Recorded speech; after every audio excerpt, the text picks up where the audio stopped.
Hi hello welcome back to our YouTube channel. ಇವತ್ತು ನಾನು ಸಾಂಪ್ರದಾಯಿಕವಾಗಿರುವ ನಮ್ಮ ನುಚ್ಚಾಕಿ ಪುಂಡಿ ಪಲ್ಯನ ಮಾಡ್ತಾಯಿದ್ದೀನಿ. ನುಚ್ಚಾಕಿ ಪುಂಡಿ ಪಲ್ಯ ತುಂಬ ಟೇಸ್ಟಿಯಾಗಿರುತ್ತೆ. ಆಲ್ಮೋಸ್ಟ್ ಆಲ್ ನುಚ್ಚಾಕಿ ಪುಂಡಿ ಪಲ್ಯ ಮಾಡೋದಕ್ಕೆ ಬರೋದಿಲ್ಲ. ಇವಾಗ ನೋಡಿ, ನಾನು ನುಚ್ಚಾಕಿ ಪುಂಡಿ ಪಲ್ಯ ಮಾಡೋದಕ್ಕೆ ಪುಂಡಿ ಪಲ್ಯನ ಕ್ಲೀನಾಗಿ ತೊಳಿತಾ ಇದ್ದೀನಿ.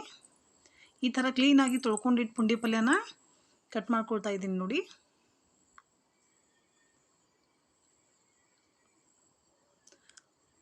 ಡೈರೆಕ್ಟಾಗಿ ಪುಂಡಿ ಪಲ್ಯ ಅಷ್ಟೇ ಕುದಿಯೋಕ್ಕೆ ನಾನು ಕುಕ್ಕರ್ ಹಾಕಿದ್ದೀನಿ. ಇದಕ್ಕೆ ಬೇಳೆ ಏನು ಯೂಸ್ ಮಾಡಲ್ಲ, ಬರೀ ಜೋಳದ ನುಚ್ಚಿಂದ ಮಾಡ್ತಾರೆ. ಹಾಗಾಗಿ ನಾನು ಫಸ್ಟಿಗೆ ಇದನ್ನು ಪುಂಡಿ ಪಲ್ಯನ ಸ್ವಲ್ಪ ನೀರನ್ನ ಹಾಕಿ ಕುಕ್ಕರ್ನಲ್ಲಿ ಕುದಿಯೋಕೆ ಇಡ್ತಾ ಇದ್ದೀನಿ ನೋಡಿ.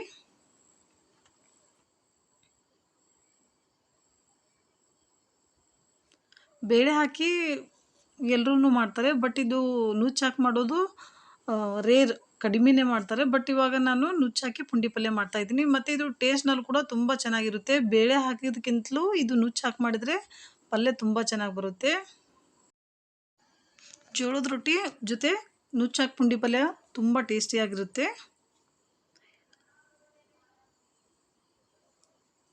ನೋಡಿ. ಇವಾಗ ನಾನು ಇದನ್ನು ಕುದಿಯೋಕೆ ಇಡ್ತಾ ಇದ್ದೀನಿ. ಕುಕ್ಕರ್ಗೆ ಸ್ವಲ್ಪ ನೀರನ್ನ, ಬರೀ ಪುಂಡಿ ಪಲ್ಯ ಅಷ್ಟೇ ಹಾಕಿದ್ದೀನಿ. ಪುಂಡಿ ಪಲ್ಯ ಮಾಡಿದಾಗ ಸ್ವಲ್ಪ ನೀರು ಹಾಕಿ ಇಡ್ತಾ ಇದ್ದೀನಿ ಕುಕ್ಕರ್ನಲ್ಲಿ. ಇದೇನು ಬರೀ ಪುಂಡಿ ಪಲ್ಯ ಆಗಿರೋದ್ರಿಂದ ಜಾಸ್ತಿ ಹೊತ್ತೇನು ಕುದಿಸೋದಿಲ್ಲ. ಸುಮ್ಮನೆ 2 ಸೀಟಿ ಆದರೆ ಸಾಕು, ಪಲ್ಯ ಕಂಪ್ಲೀಟಾಗಿ ಕುದ್ದಿರುತ್ತೆ. ಹೀಗೆ ತೊಳೆದಿಟ್ಟಿರೋ ಪುಂಡಿ ಪಲ್ಯನ ಕಟ್ ಮಾಡಿ ಹಾಕ್ಬೋದು, ಹಾಗೆ ಹಾಕಿದ್ರೂ ಓಕೆ. ಯಾಕಂದರೆ ಕುದಿಸೋದಿರುತ್ತೆಲ್ಲ, ಹಾಗಾಗಿ ಹಾಗೆ ಹಾಕಿದ್ರೂ ಓಕೆನೇ. ನಾನು ಕಟ್ ಮಾಡ್ಕೊಂಡು ಹಾಕಿದ್ದೀನಿ. ಮತ್ತು ಇದಕ್ಕೆ ಸ್ವಲ್ಪ ನೀರನ್ನ ಹಾಕಿ ಕುಕ್ಕರ್ನಲ್ಲಿ ಕುದಿಯೋಕೆ ಇಟ್ಟಿದ್ದೀನಿ. ಇವಾಗ 2 ಸೀಟಿ ಆದಮೇಲೆ ನೋಡಿ, ಈ ಥರ ಆಲ್ಮೋಸ್ಟ್ ಆಲ್ ಎಲ್ಲ ಪುಂಡಿ ಪಲ್ಯ ಕರೆಕ್ಟಾಗಿ ಕುದ್ದಿದೆ.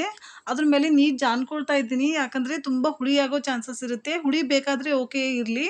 ಇನ್ ಕೇಸ್ ನೀವು ಹುಳಿ ಊಟ ಮಾಡಲ್ಲ ಅನ್ನೋರು ಈ ಥರ ನೀರನ್ನ ಫಿಲ್ಟರ್ ಮಾಡಿಕೊಂಡ್ರೆ ಹುಳಿ ಕಮ್ಮಿ ಆಗುತ್ತೆ ನೋಡಿ. ನಾನು ನುಚ್ಚು ಹಾಕಿ ಮಾಡೋದಕ್ಕೆ ಹೊರ್ಕೊಂಬಂದಿರೋ ಜೋಳದ ನುಚ್ಚನ್ನ ಸ್ವಲ್ಪ ನೀರು ಹಾಕಿ ನೆನೆಯೋಕೆ ಇಡ್ತಾ ಇದ್ದೀನಿ. ಜಾಸ್ತಿ ಹೊತ್ತೇನಿಲ್ಲ, ಸ್ವಲ್ಪ ನೀರು ಹಾಕಿ ಚೆನ್ನಾಗಿ ತೊಳಿತಾ ಇದ್ದೀನಿ ನೋಡಿ. ಮೇಲ್ಗಡೆ ನೀರೆಲ್ಲ ಜಾನಿ ಇವಾಗ ನೋಡಿ ಈ ಥರ ದಪ್ಪ ದಪ್ಪಾಗಿನೇ ಇರುತ್ತೆ. ಈ ಥರ ಮಿಕ್ಸ್ ಮಾಡ್ಕೊಳ್ತಾ ಇದ್ದೀನಿ ನೀರೊಳಗೆ.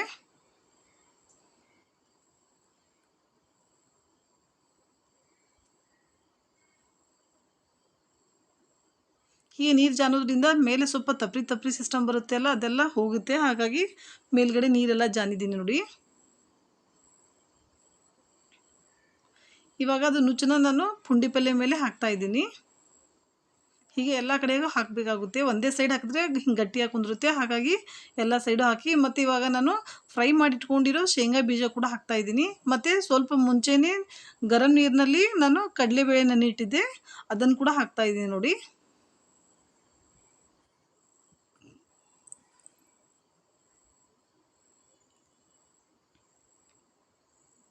ಇದಕ್ಕೆ ಹಸಿಮೆಣ್ಸಿಗೆ ಖಾರನೇ ಯೂಸ್ ಮಾಡಿ. ಹಸಿಮೆಣ್ಸಿಗೆ ಖಾರ ಹಾಕಿದ್ರೆ ಪಲ್ಯ ಟೇಸ್ಟ್ ತುಂಬ ಚೆನ್ನಾಗಿ ಬರುತ್ತೆ.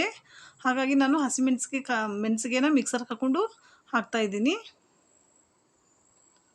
ನೋಡಿ. 1-2 ನಿಮಿಷಗಳ ಕಾಲ ಇದೇ ಥರ ಮುಚ್ಚಳನ ಮುಚ್ಚಿ ಇಟ್ಟಿದ್ದೀನಿ.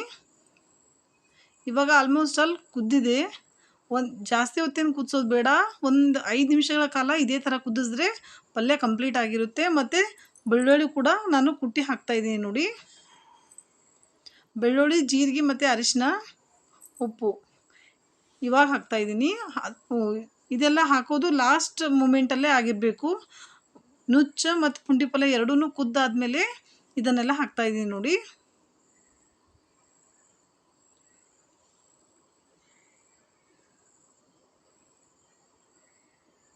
ಮೇಲ್ಗಡೆ ಸ್ವಲ್ಪ ಎಣ್ಣೆನ ಹಾಕಿ ಮತ್ತೆ 1-2 ನಿಮಿಷಗಳ ಕಾಲ ಲೋ ಫ್ಲೇಮಲ್ಲೇ ಇಟ್ಟು ಕುದಿಸ್ಬೇಕು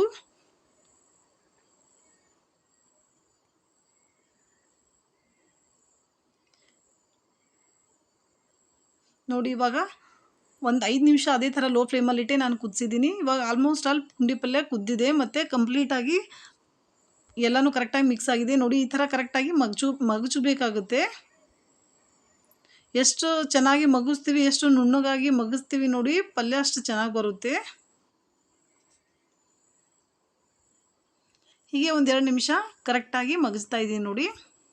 ಇನ್ನೂ ಸ್ವಲ್ಪ ಅಳಿಸ್ಬೇಕಾಗಿತ್ತಂದರೆ ಸ್ವಲ್ಪ ನೀರನ್ನ ಗರಂ ಇಟ್ಟು ಹಾಕೋಬೋದು.